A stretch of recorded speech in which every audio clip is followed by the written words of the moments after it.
Dampak COVID-19 begitu terasa di kalangan masyarakat. Seperti yang terjadi pada Agung, warga Dusun Kramanan Desa Jatimulyo yang saat ini bekerja sebagai pengusaha pentol.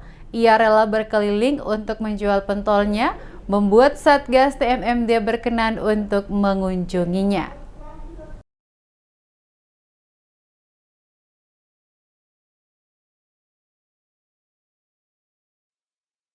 Usaha pentol ayam milik Agung dikenal dengan sebutan pentol ayam Cak Bogang.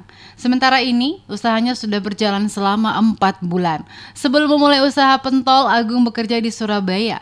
Namun karena lockdown akibat pandemi COVID-19, ia tidak dapat kembali melanjutkan pekerjaannya. Meski hasil penjualan pentol yang tidak seberapa, setidaknya mampu menambah penghasilan Agung. Daripada ia hanya berdiam diri di rumah. Dalam kunjungan tersebut, anggota Satgas TMMD tampak antusias untuk membantu Agung membuat pentol.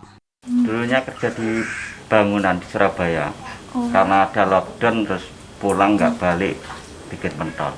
Ya, ini pembuatan pentol di sini. Gampang-gampang susah. Ternyata pembuatan pentol itu nggak semudah yang kita bayangkan.